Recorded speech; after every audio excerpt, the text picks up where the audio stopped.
né?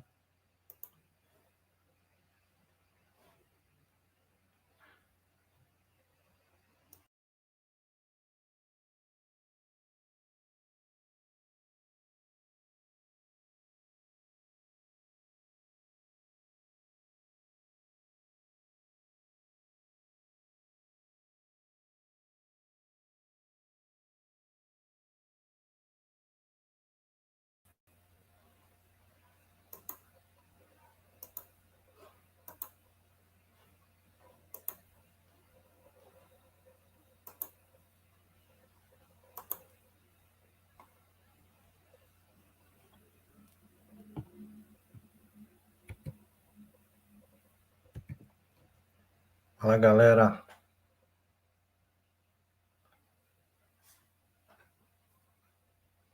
Vamos lá, galera.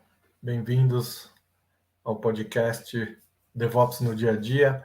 Estamos fazendo mais uma live aqui para a gente discutir alguns temas. Hoje trouxe um tema polêmico que a galera normalmente gosta de apontar como um vilão para esse processo de entrega de software, né, que é o processo de gestão de mudança.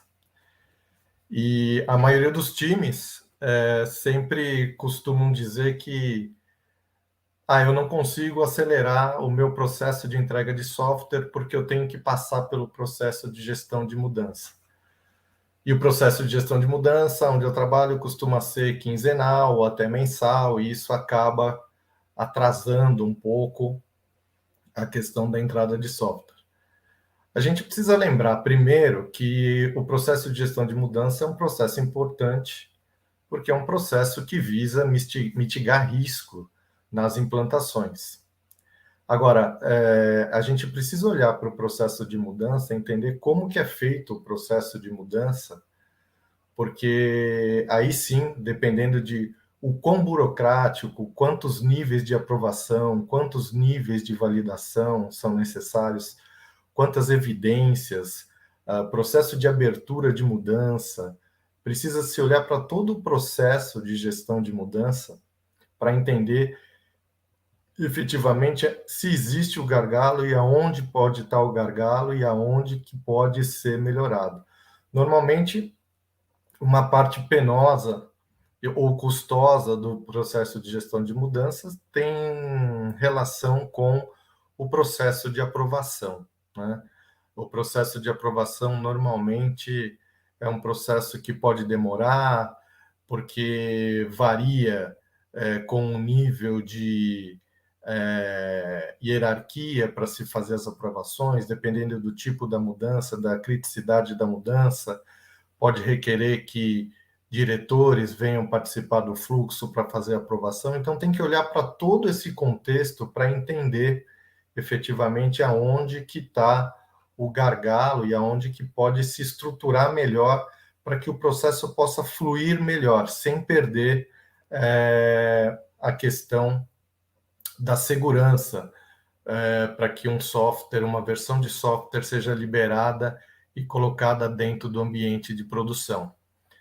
Mas a questão é a gente entender também e o que a gente tem além do processo de gestão de mudança na esteira de entrega de software. A gente tem outro N etapas que fazem parte. A gestão da mudança no processo de entrega de software, ela aparece lá no final, né? Quando existe, já está próxima da entrada da liberação da versão no ambiente de produção.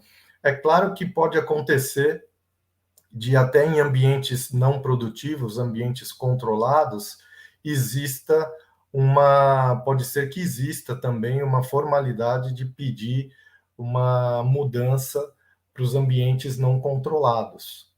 É mais comum que exista o processo de mudança para parte de infraestrutura nos ambientes não produtivos.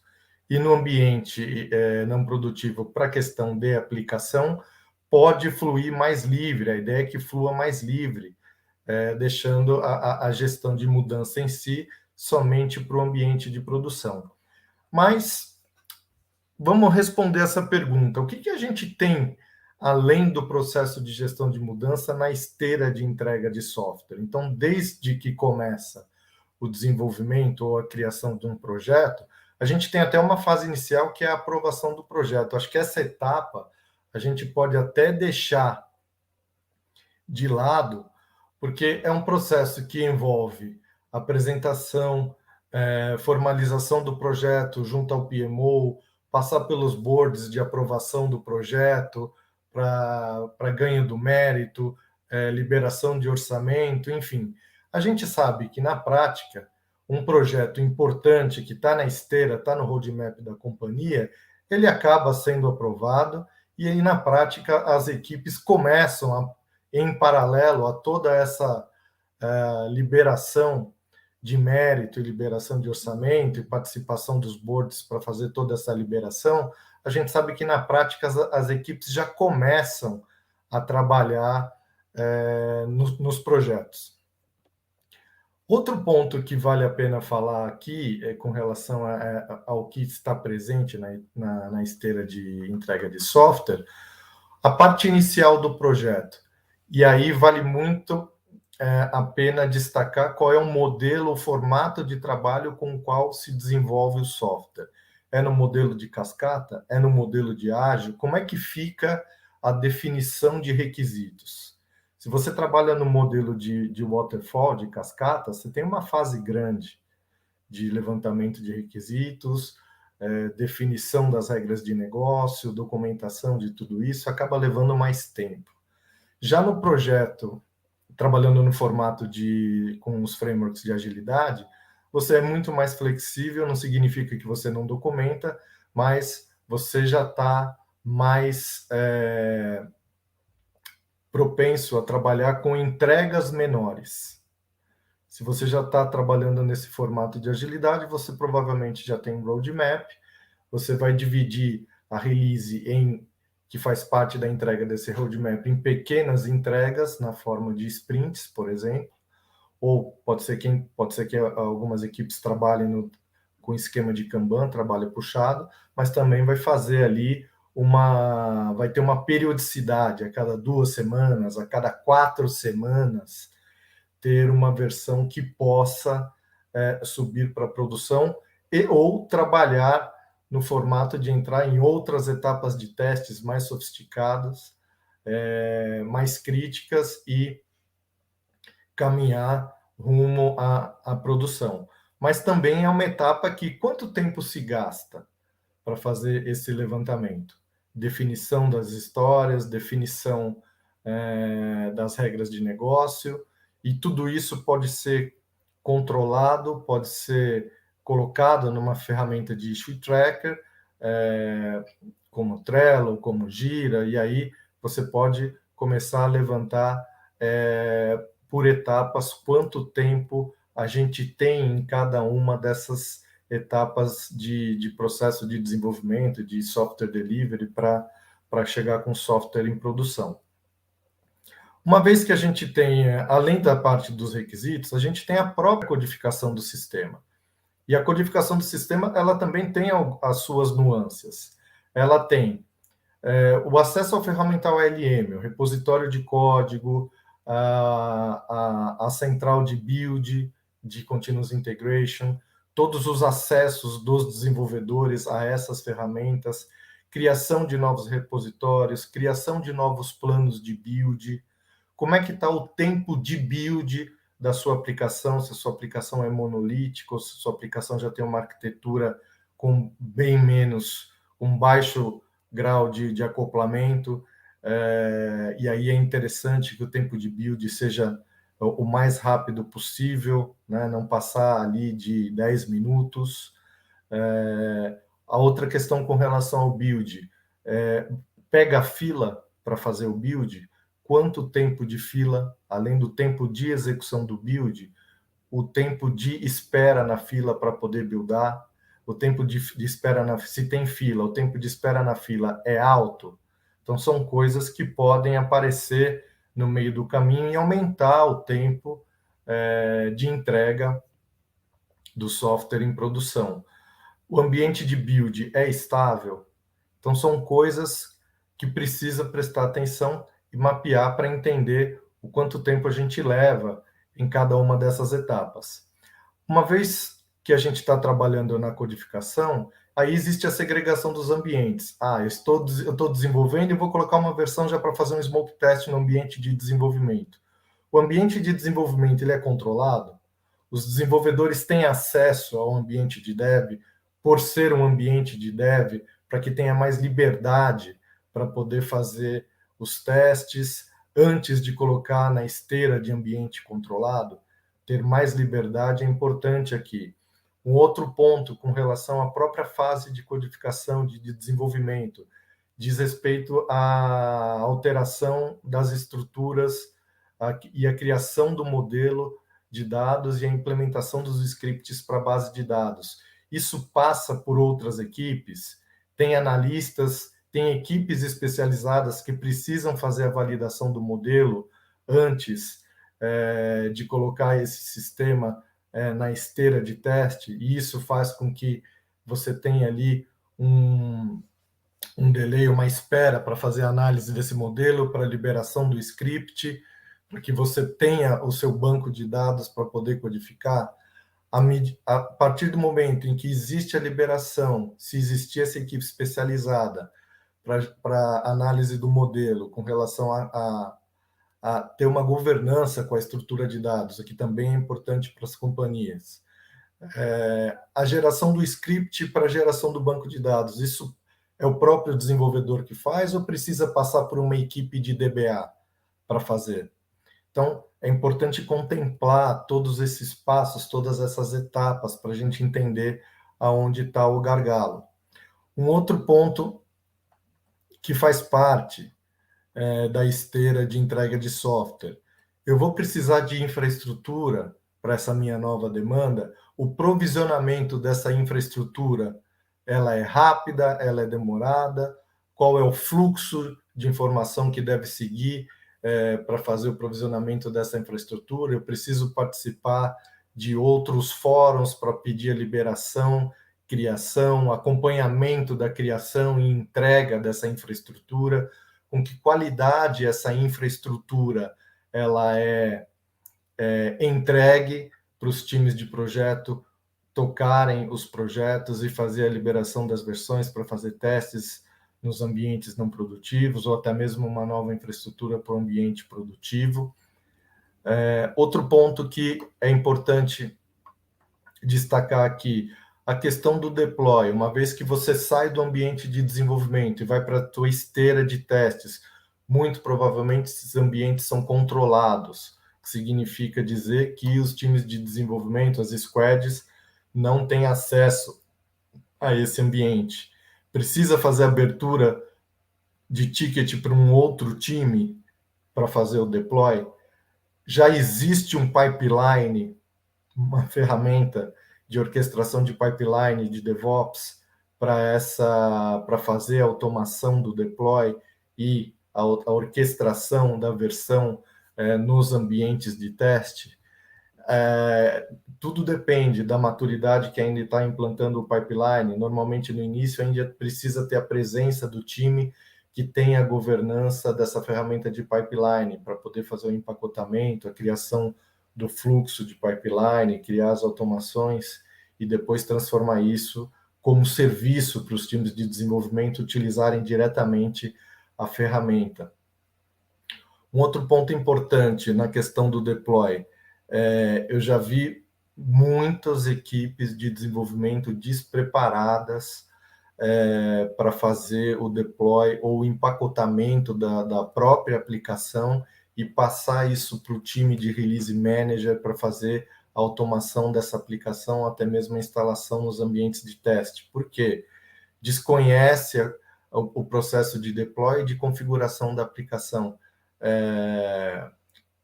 Não é raro isso acontecer, não estou falando que é o dia a dia, que é a maioria dos casos, mas isso acontece dentro das companhias. Né? Então, é outro ponto que precisa prestar atenção, porque isso toma tempo. Você codificou, o time codificou, depois pega a aplicação, vai tentar colocar no ambiente e leva dias para se fazer o empacotamento da aplicação, a configuração da aplicação, fazer o deploy da aplicação e conseguir fazer a validação do deploy, para ter condições de liberar o ambiente para se fazer teste. Então, qual é a qualidade da validação que é feita no pós-deploy para ter um mínimo de confiança que os testes podem começar? São todas essas nuances que acontecem durante o ciclo de vida de desenvolvimento e entrega de software. Quando você faz a liberação de uma versão e coloca no ambiente de teste, passado a etapa de deploy, a montagem e a preparação desse ambiente de teste, dependendo da complexidade, dependendo da criticidade da aplicação, qual é a necessidade de se ter uma massa de dados apropriada para conseguir se executar os cenários de testes que as funcionalidades que estão sendo entregues pedem. Vamos passar por um ciclo de teste de integração. Quais são os cenários de integração? Eu tenho todas as aplicações que no entorno que a minha funcionalidade vai se integrar, elas estão prontas, estão configuradas, têm dados para se executar esses cenários. E com relação, já falando de um teste de não funcional, desempenho e estabilidade, aí já é outra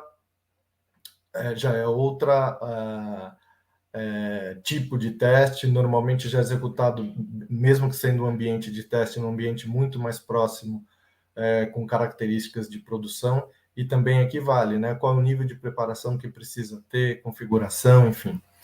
Precisa fazer abertura de ticket para outros times? Isso é normal acontecer, principalmente dentro de empresas grandes, de médio e grande porte, para se ter uma governança de cada uma das atividades, de cada uma das etapas. Se eu vou trabalhar com testes que envolvem massa de dados de clientes, precisa passar por uma etapa de mascaramento desses dados, para que não se tenha contado com dados oficiais de empresas e dados do negócio para se fazer os testes.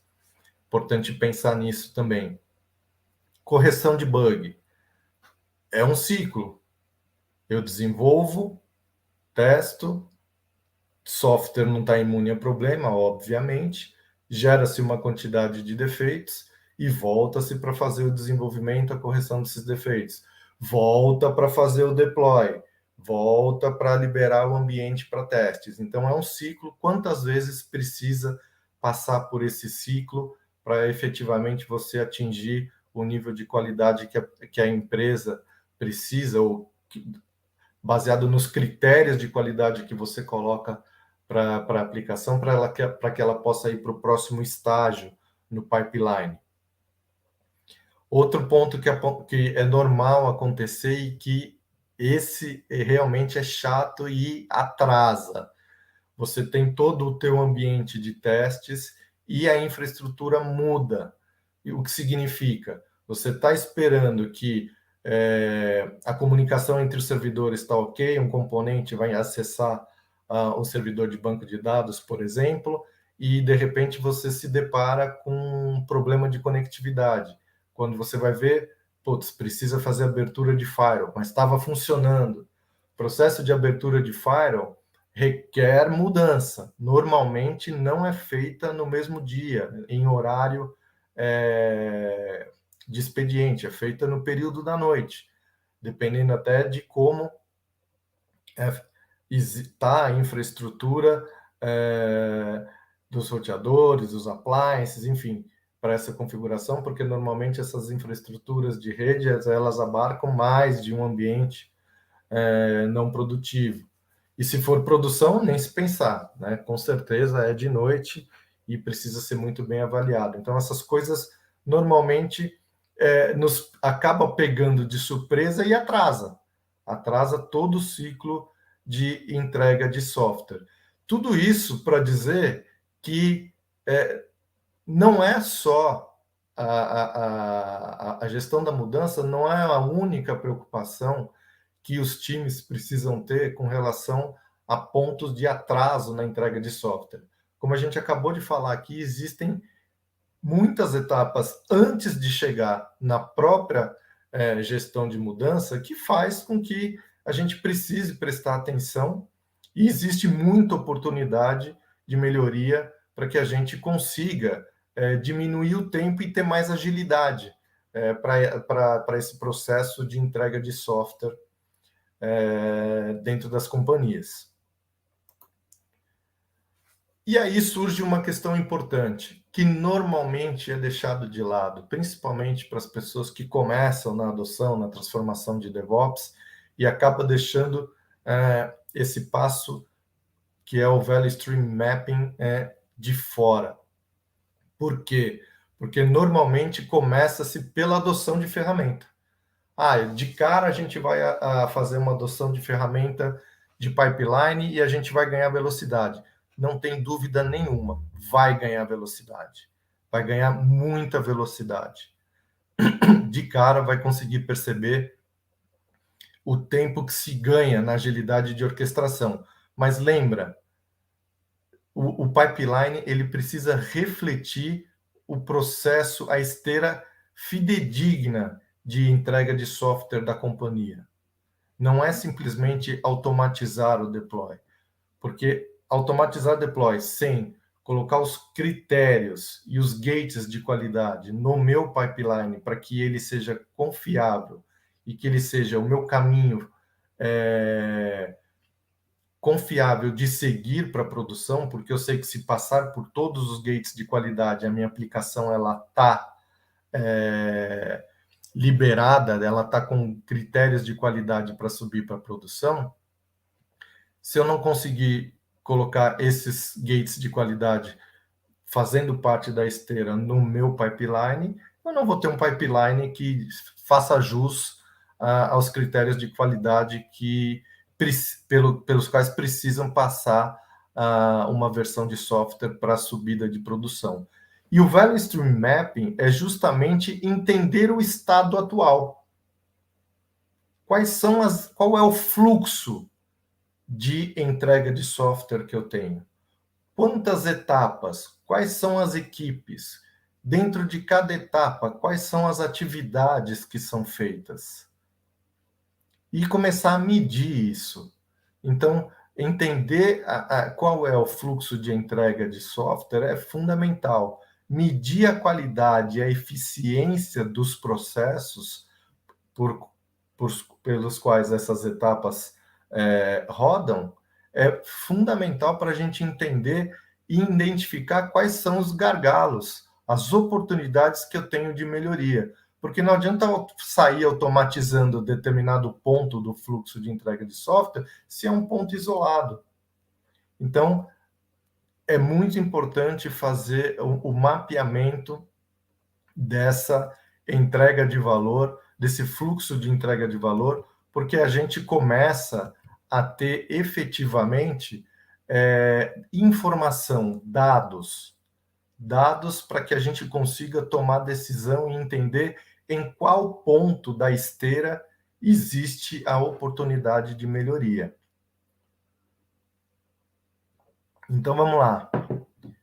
E isso é uma etapa que normalmente, como eu falei, o pessoal negligencia, vai direto para a ferramenta e acaba não tendo... E aí é onde começa um dos pontos que começa a comprometer a transformação. Vai ter resultado com a implantação da ferramenta, mas quando a gente faz esse mapeamento, eu tenho muita informação do antes para confrontar com o depois e realmente avaliar e falar: tenho ganhos significativos ou ainda não tenho ganhos significativos, mas, por outro lado, eu sei exatamente quais são as etapas pelas quais eu preciso fazer um trabalho mais forte de otimização. Então, as métricas que podem ser utilizadas para suportar o estado corrente, o seu status do fluxo de entrega atual, elas são métricas importantes para poder te ajudar a dizer, principalmente, se existe gargalo, oportunidade de melhoria e qual é a qualidade dessas etapas. do trabalho que está sendo entregue e passando por essas etapas. Então, cada etapa que você tem no teu fluxo de entrega de software, você pode usar essas métricas. O process time é o tempo que demora para se executar uma atividade dentro da própria etapa. Então, por exemplo, etapa de deploy. Quanto tempo demora a etapa de deploy? Quanto tempo demora a etapa de teste? Quanto tempo eu demoro para codificar uma história, uma funcionalidade?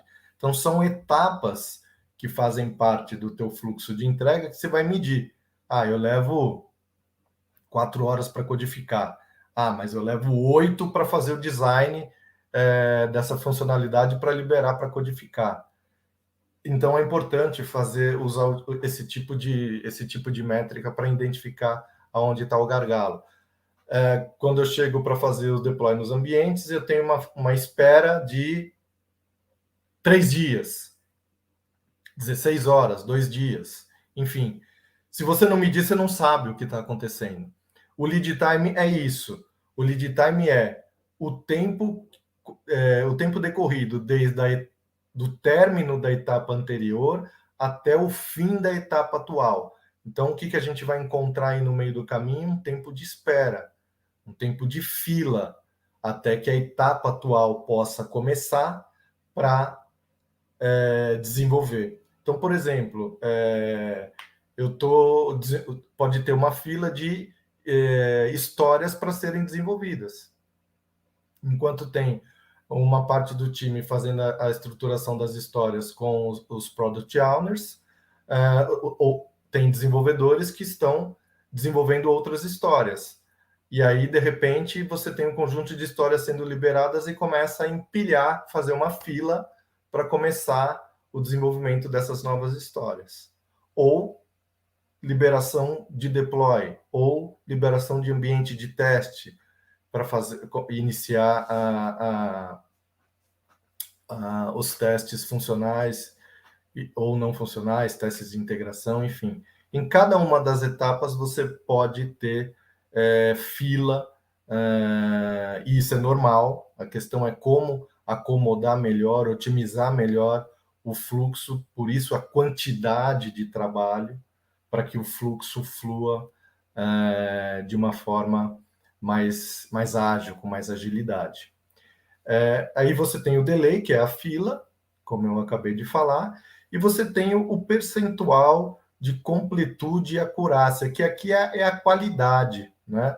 Então, o percentual de completude e acurácia, ela é uma métrica importante porque ela ajuda a identificar em quais dos passos pode ser que tenha indício de uma baixa qualidade.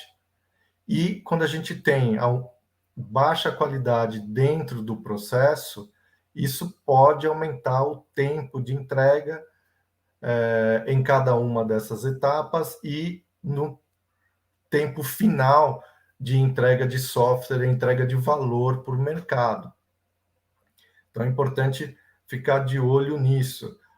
O percentual de completude e acurácia, vou chamar aqui o percentual, a parte de que olha para a qualidade, ela é fundamental porque o que diz isso? Vamos supor que eu tenho uma etapa de design e uma etapa de código.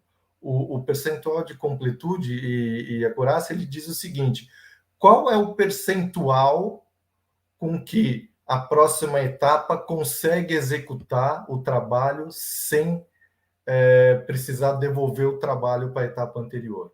Então, toda vez que eu passo um design, uma especificação, uma história para o desenvolvimento, com qual percentual os desenvolvedores conseguem realizar o trabalho sem precisar ficar voltando para ajuste de requisito na etapa anterior? Só um exemplo. Então, esse é um ponto. Então, a melhora desse percentual de completude, ela é uma métrica muito importante para fazer a melhoria do fluxo de entrega de software. E ele tem o valor em cada uma das etapas e depois ele vai ter o valor acumulado, contemplando todas as etapas. E além disso, a gente vai ter também a eficiência do processo, que é dividindo a somatória total do process time, dividido pela somatória total de horas do lead time. E aí a gente vai ter o percentual de eficiência do nosso fluxo de entrega de software. Então, vamos dar uma olhadinha. Eu trouxe um exemplo aqui para a gente dar uma olhada.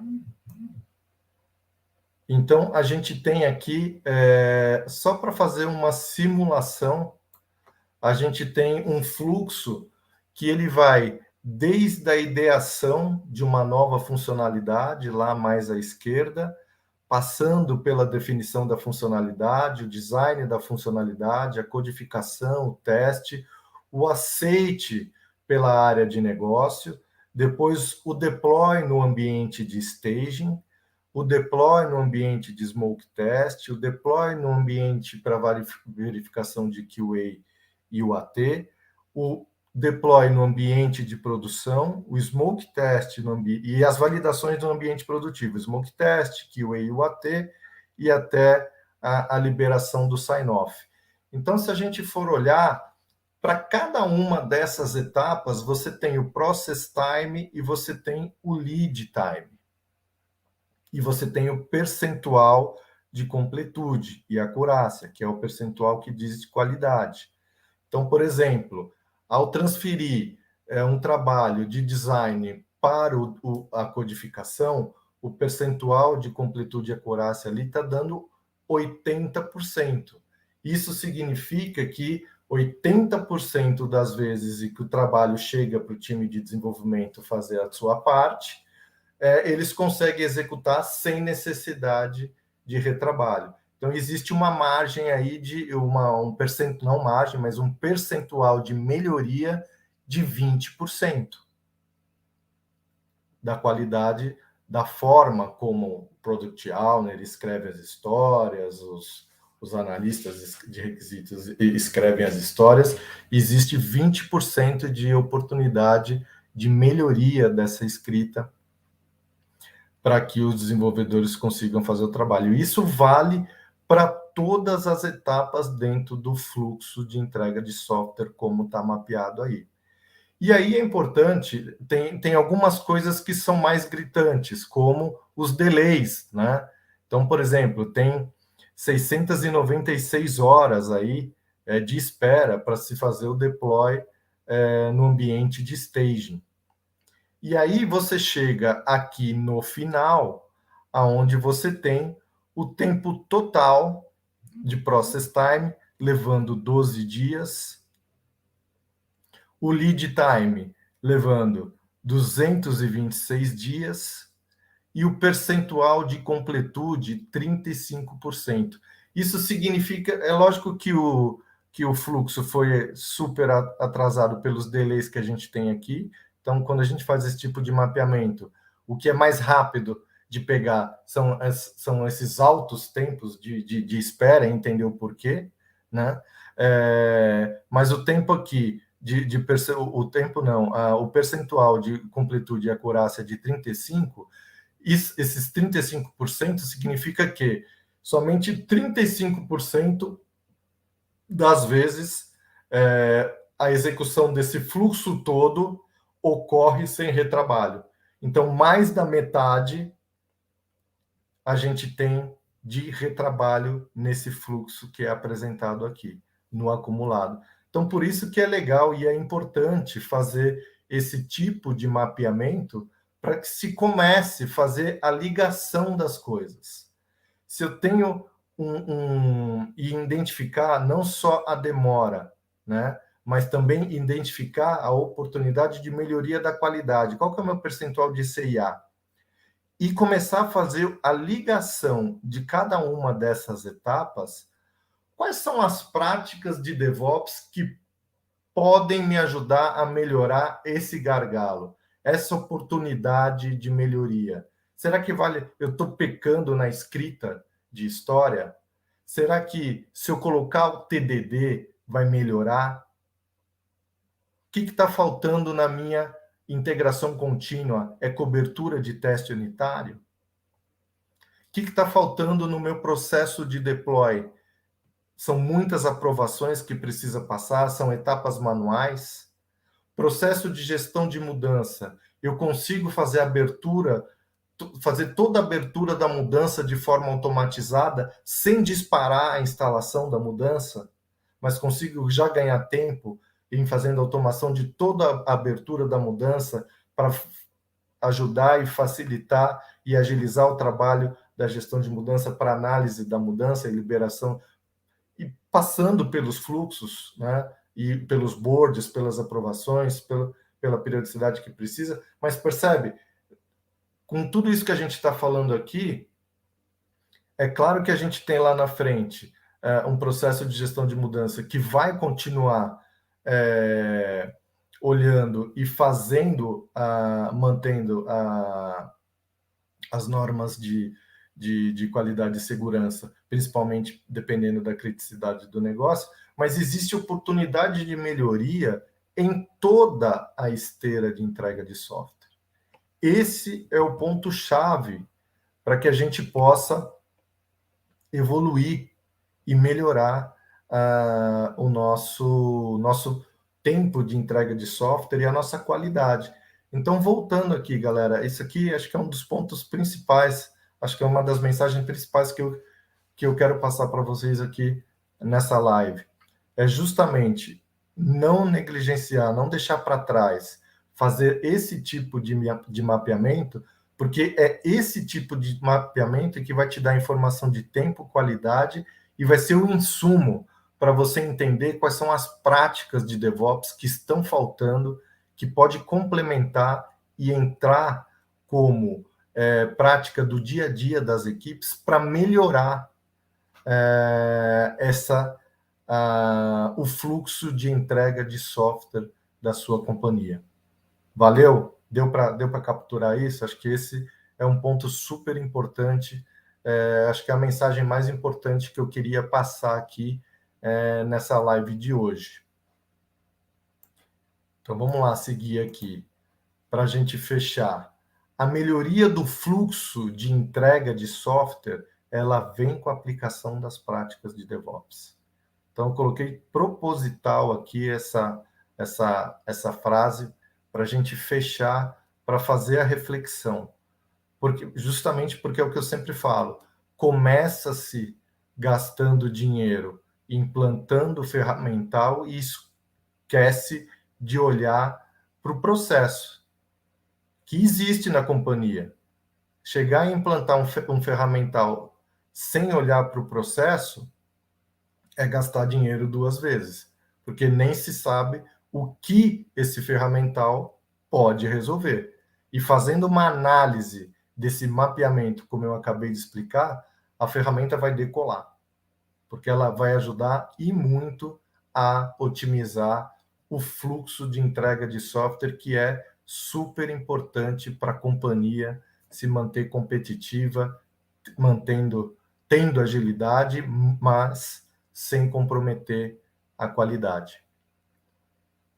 Legal, galera? Então, era essa a mensagem que eu queria passar hoje aqui no nosso encontro de terça-feira. Espero que tenham gostado e a gente se vê nos próximos encontros que vão ocorrer ainda essa semana. Grande abraço, até mais.